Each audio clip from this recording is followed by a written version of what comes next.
The news day continues here on One News Now. I'm Charles Lejano. It's exactly 1 year before the 2022 polls, and with COVID-19 driving lockdowns and mobility restrictions, what changes will we likely be seeing in the conduct of the elections? To answer this, we have Commission on Elections spokesperson James Jimenez joining us live via Zoom. Good afternoon. Sir James, nice to get to speak with you again here on One News. Could you tell us how Comelec's preparations for 2022 are going so far?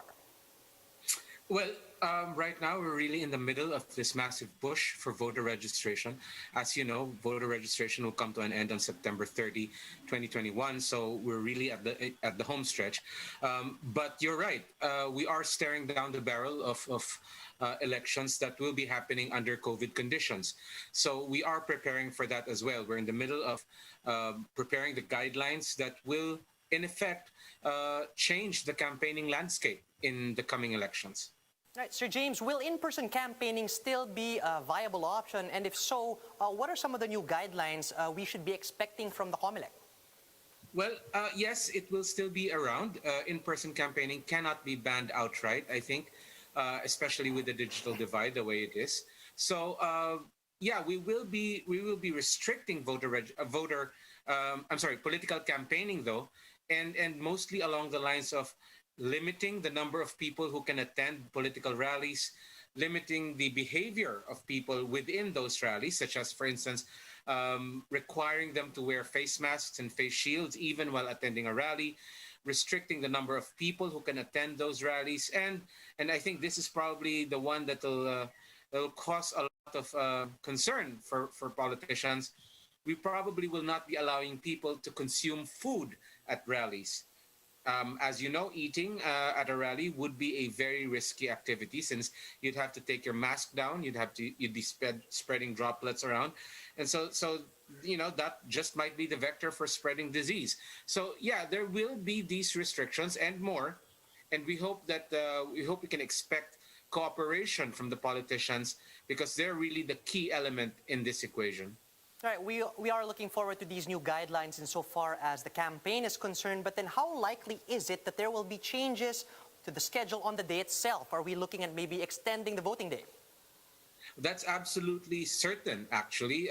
We cannot have the regular elections that we had that would run for about 8 hours. That's what the unreasonable to expect under pandemic conditions. In fact, the most likely thing to see that we will see is that the election day will last much longer than it usually does. So instead of seeing, say, an election day that's about 8 hours long, we might be seeing an election day that's actually closer to 16 hours long.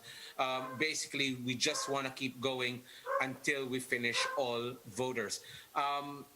It's not off the table yet, and some people are still proposing a 2-day elections, but there's a lot of hindrances to that. So we'll see if that's possible. But right now, again, the weight of consensus tends towards the longer voting day. Right, I suppose the important thing is to get all votes in, no matter how much time it takes. No, but then could you tell us more about the procedure, Sir James? Is mail-in voting also a viable option, and would there be certain steps that are needed to be taken before this can be set up? Well, we would love to have mail voting. No, there's no question about that. But the question, though, is the infrastructure ready to conduct mail voting? See, that's the problem. When in those places where we do have mail voting, we've relied extensively on the postal infrastructure of the host country, which means that if we do it here, then it'll be no different. We will have to rely on the postal infrastructure here. And therein lies the rub. Our postal system is, if I'm not mistaken, in the middle of undergoing its modernization program. There are serious concerns about whether or not it will be ready in time. On the other hand, the other solution that might be on track to happen in 2022 is the expansion of absentee voting. Absentee voting basically means that a certain select population will be able to vote ahead of election day. This already happens now with government employees that perform election service and members of the media. They're allowed to vote ahead of time. So there is a move in Congress right now to expand that privilege to include senior citizens, persons with disability, and perhaps indigenous persons. Again, the idea is to decongest the polling places so that we're not dealing with all 61 million voters, but just some of them. Good to know that there are these ideas that are being played around with. Do we have any other updates on the voter registration? You mentioned earlier that this is the thrust of the Comelec right now. How close are we how far away are we from meeting the target? Well, as far as new registrants are concerned, and the number that we've always given from the very beginning is that we expect that there will be around 4 million new registrants. That's new in the sense that they are registering for the first time. So generally, we're looking at people who have just turned 18, or people who might not be 18 years old, might be older, but haven't registered before. As far as that's concerned, we're already more than 3 million into that expectation. So we expect that we will be meeting our targets quite handily until the end of September. Right. Given that you are expecting to meet your targets, we do have the implementation of ECQ and MECQ affecting voter registration as we speak.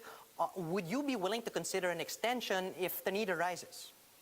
Well, the extension hasn't been talked about, and even if it were, I don't see how that would work. You see, when voter registration ends on September 30, 2021, the next day is the filing of the certificate of candidacy, which basically means that we're already in the thick of preparations. We need to lock down the list so that we know exactly how many voters we're going to have on election day. And this information is critical because the number of voters that we have on election day based on registration is the number of voters that we are going to print. Exactly. We don't print excess, we don't print less, we print exactly the same number of ballots as there are registered voters. In order to arrive at that number, we're going to have to lock down the list at some point. And September 30 is the longest voter registration deadline that we've had in a very long time. We've been registering since early last year. So I think there's been enough time. And despite missing a little over 2 weeks, I guess, this time around, registration has continued unabated outside of Metro Manila, outside of NCR Plus, I should say. So at this point, there really is no great urgency to even considering extending voter registration. Right, and the bottom line is go out and register now. Thanks for that set of updates. Go ahead, sir. Absolutely. Don't wait for the deadline. Just go now if you can.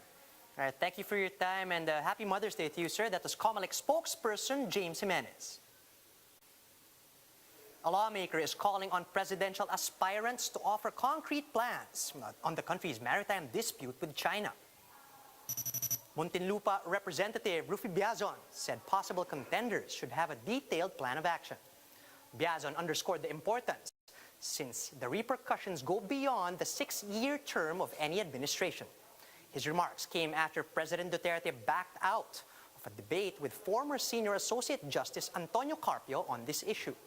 The lawmaker also noted that powerful countries such as China and the US will put importance on this maritime issue in its foreign policy in the coming years. Here are other stories we are keeping our eyes on. The Armed Forces is calling on residents and local government officials in Maguindanao to remain vigilant following attacks by Bangsamoro Islamic Freedom Fighters. Forces of the Joint Task Force Central claim that they have successfully prevented the extremist group from launching offensives against civilian residents in the town of Datu Paglas. Senator Panfilo Lacson reveals that some key government officials are eyeing the suspension of the regulatory power of the Food and Drug Administration, as well as some provisions of the Data Privacy Act to improve the government's response to emergencies such as the COVID-19 pandemic. Lacson says the proposal might be included among the provisions of the Bayanihan 3, which is now being discussed in Congress. And De La Salle University puts up a community pantry to celebrate Mother's Day.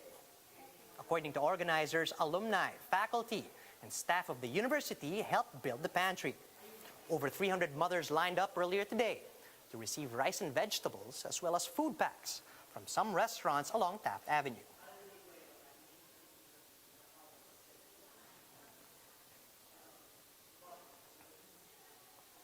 Pope Francis has joined U.S. President Joe Biden in calls to lift intellectual property protection for COVID-19 vaccines. How did other world leaders react to this proposal? Let's find out in this video from Bloomberg. It's great news. It's tremendous news. And where you've heard what the New South Wales government has said about mRNA vaccines, you've heard what we've said about it. It was last night I was on one of my regular calls with many of the European leaders, and as well as from Israel and New Zealand and a few others. And we regularly discuss these issues and setting up our own manufacturing capabilities. Je suis tout à fait favorable à ce qu'il y ait en effet cette ouverture de la propriété intellectuelle. Vous m'avez entendu le dire il y a un an, quand nous avons lancé l'initiative Acte A. Véritablement permettre à ce que la propriété intellectuelle soit levée. Ce que j'ai dit simplement. The European Union is also ready to discuss any proposal that address the crisis in an effective and pragmatic manner. And that's why we are ready to discuss how the US proposal for waiver on intellectual property protection for COVID vaccines could help achieve that objective. Вот сейчас мы слышим, в Европе есть идеи, которые, на мой взгляд, заслуживают внимания, а именно снять вообще патентную защиту с вакцин против COVID-19. И это не только не противоречит, но, насколько я понимаю, соответствует определенным правилам Всемирной торговой организации, которые предусматривают снятие подобной патентной защиты в чрезвычайных обстоятельствах. Но пандемия – это и есть чрезвычайная ситуация. Поэтому, Татьяна Алексеевна, я бы попросил вас тоже с коллегами посмотреть на это, проработать. Безусловно, Россия бы поддержала такой подход. Es ist eine Diskussion, für die wir offen sind.